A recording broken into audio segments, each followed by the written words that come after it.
Here's a classic, Gladiator. Often cited as one of the greatest films to achieve of the previous decades, Gladiator is often considered a classic.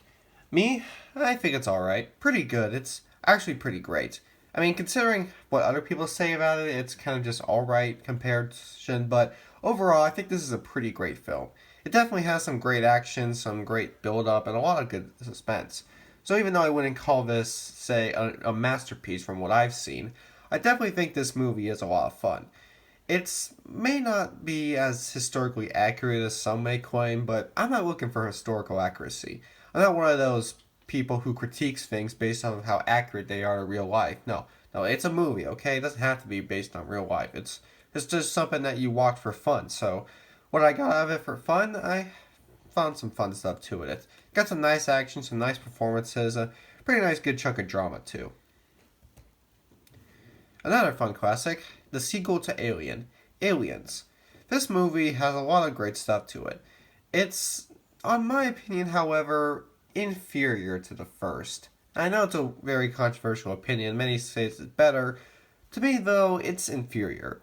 While I feel like the big issue with the movie has to come with the fact that most of it feels like the first one. Now, hear me out. There's some new moments, like the action can be new and the idea has some new stuff to it, like there's a new kid that has to save. But aside from that, it's kind of just the same idea of killing aliens or whatever. There's a lot of new action to it, but that's really it. The first one definitely had a unique premise in terms of being the first, but since this is the second, I feel like the S just really simplifies what this is. It's more aliens than before, it's still the same thing. Overall, though, it's still a pretty good movie. I still think it definitely had a lot of fun to it, and even if most of it felt like a rehash, it still overall worked well. Rush Hour Free. I've watched every Rush Hour movie now. The third one is definitely the worst one. Not horrible, it still had some funny moments, but most of it just isn't funny. That's all I have to say.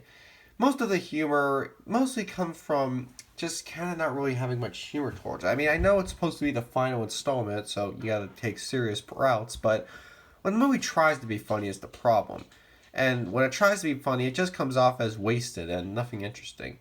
But again, there are still funny moments here and there. So I can't say this movie is entirely unfunny. It's just, compared to the first two, it really lacks. Overall, I'd say Rush Hour 3 is weak, but not horrible. Still works well in the trilogy. It still isn't a disaster, just not a great one. It's not very funny like the first two. It's wasted potential, but still average at least. V for Vendetta. This creepy, weird mess is something that I figured would match my interest. Did it match my interest? Kind of. Honestly, what most of this movie felt like was a British Batman for the most part. It's about this guy who hides in the shadows and destroys political stuff or whatever. It's most of that kind of thing. Then to me, most of it feels like Batman in Britain or whatever, but overall, there are still some good moments in there as well. So again, it's a fine movie. Just kind of needs to lay off the British Batman nonsense, in my opinion. Still, though, I can at least appreciate what it does. It's all about the action, all about the acknowledgement and commentary on our political system. It's all that kind of stuff. It's like a superhero movie that commentary on real life. You don't really see that anymore. You mostly just see a CGI fest. But here we're trying to go for something serious. But in my opinion, I guess I just didn't think it was that much. Oh, look, a nice fun comedy. This is the End is a disaster comedy starring Seth Rogen, James Franco, Jonah Hill, Jay Baruchel, Danny McBride, Craig Robinson, etc. All of them play themselves. Yeah, this entire movie is just a bunch of famous comedic celebrities who all play a comedic version of themselves. It's like this realistic type of setting, except the story's unrealistic. But an apocalypse, and these celebrity comedy stars have to stay in a room to hibernate with each other. The fun part about this movie definitely comes from all the hilarious moments that come, and the fact that you have to remember that they're playing themselves. They're not playing a random idiot. They're themselves. That's what makes them fun. A comedy where they act as hilarious as you would expect, but are actually themselves. Is this how they act in real life? I don't know, but the movie's lots of fun, and it definitely makes for one of Seth Rogen's funniest roles.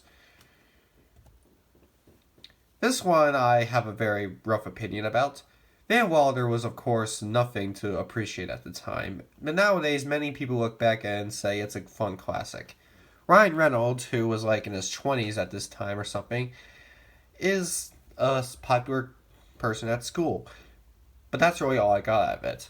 Yeah, I know, very controversial, but I didn't think this movie was funny. It had one or two funny moments at times, but not much about it worked well. It's not awful. It's good enough to be called at least mediocre. So I wouldn't say this is anything as awful as other comedy films, but in terms of what I would expect for something that people call a cult classic, I just wasn't impressed. I'm sorry, Ryan Reynolds can be very funny. I mean, he has its funny moments, but Van Wilder just isn't one of him, in my opinion. It just comes off as bland and nothing really exciting or fun. Now, what about this movie? Bottle Rocket, if you didn't know, was both the directional debut of the famous Wes Anderson, who you definitely would recognize for a lot of roles today. It also served as a feature film debut of the famous Owen Wilson and his brother Luke Wilson, who were both just starting out in film. Nowadays, they both have a good career. I mean, Owen, you know Owen Wilson everywhere, but back then he had short hair and was just starting, and him and Luke were working together too. He also had a career with Wes Anderson as well. Nowadays, Wes Anderson does things with people like Bill Murray or anything else in particular, but back then when he was just starting with film, he had some other help. Overall, Bottle Rocket's a good film. It's nothing amazing or anything, but it's good. It has some good moments in it. It definitely does work okay with the style of Wes Anderson, even though I will admit it kind of lacked Wes Anderson's style compared to what I've seen him do today, but to be fair, this was his first work. Now here's a movie I have a controversial opinion on. 300 has been cited as a unique and fun film. However, I hated it. Yeah, I know, I hated the movie 300. Why? Well, a few reasons. First off is the production design. I know Zack Snyder, who directed this movie, likes that design. He uses it for many movies, but it just doesn't work for me. It's cool, I'll admit, but it's just not very fun in terms of trying to take the story seriously. It just distracts me too much. It comes off as too distracting and unpleasant.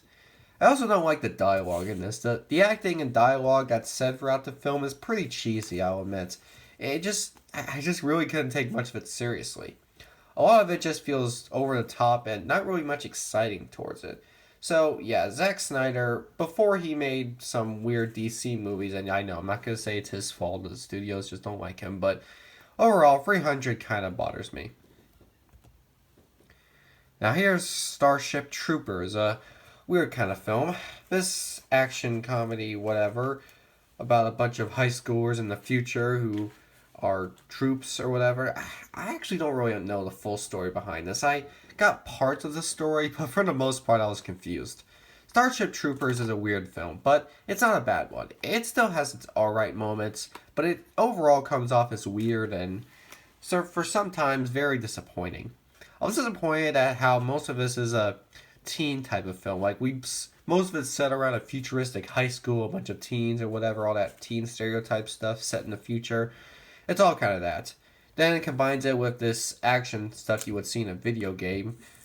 Was this based on a video game? I don't remember. But from what I do know, Starship Troopers is lacking many things, but is still at least average. So I'll say it's an average action film, just not a great one. Yes, of course, I would want to watch Ted 2 now that I've seen the other Ted. The first Ted movie is a pretty funny film. Seth MacFarlane and his comedy really do work well on the big screen. I love seeing it go hand to hand in a feature film. So what about Ted 2? I'd say the sequel works pretty well as well. I mean, sure, not many would say it otherwise. Some say it lacks, but in my opinion, I think Ted 2 does a pretty good job on its own. It definitely had some more funny moments. It definitely does a good job at putting Family Guy humor on the big screen. I like that with the first Ted movie, having all that fun Family Guy stuff and making it into a feature film. You definitely feels weird to see that kind of Family Guy style humor done in live action, but I love seeing it in these movies. I think Ted 2 does a good job at bringing it back. Overall, I think Seth MacFarlane has a pretty good job with these films, even though they don't always act as funny. They definitely still have their funny moments. I can definitely appreciate him for that. Mad Max 2, The Road Warrior, the sequel to the Mad Max movie. Mad Max 2 is practically almost alike. Well, okay, it's different, but again, not much of it.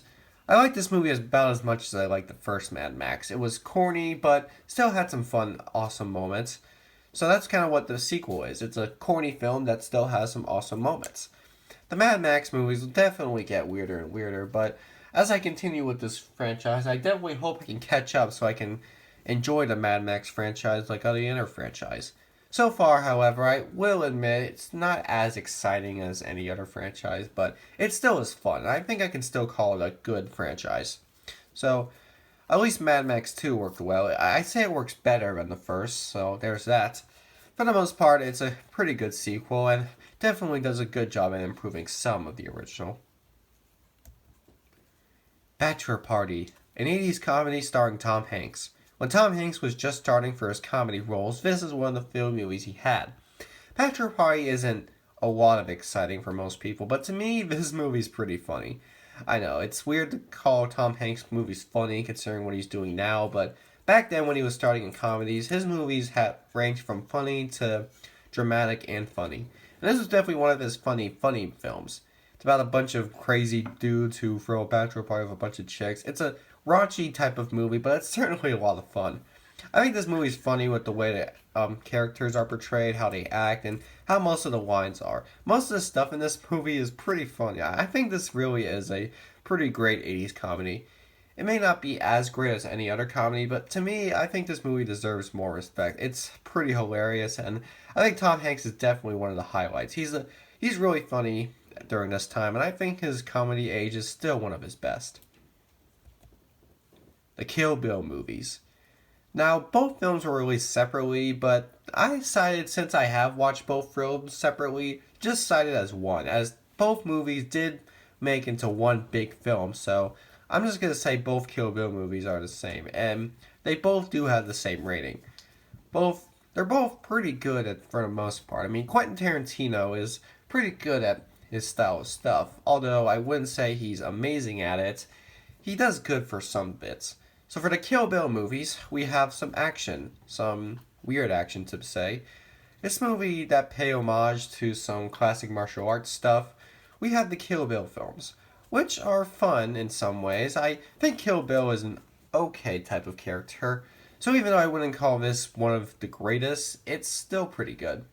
And I do appreciate it for what I get out of it. Some good action combined with some okay stuff.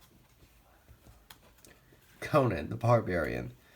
Arnold Schwarzenegger portrays a classic character from a olden age. This is one of the mythologies or whatever. I forgot exactly what it originates from, but he's definitely something historic. He's like Thor, you know? Like Thor, how he became a Marvel superhero. It's kind of like that. Conan the Barbarian is goofy, I'll say. It has a lot of goofy moments. I mean, it is Arnold. He can be goofy at times. But for the most part, I will say this movie is still lots of fun. I think the performances are okay, but again, it has a lot of goofiness to it. So, it's as average as it is. I guess I can't call it terrible, because as goofy as some of the stuff may be, it still comes with its good moments. And I still think this movie is alright for what it does. So, maybe I've been disappointed, but at least it was fun. So, the next video, I will be looking at every movie I saw in August. Then I'll do it for September, and then I'll just do it for every upcoming month, you know? I think it's fun. You may not think it's fun, but I think it's fun. And what if I think it's fun, I think I'm going to do it. I don't care what you think. If you think what I'm doing is stupid, I'm still doing it. I like being stupid. It's fun to be stupid.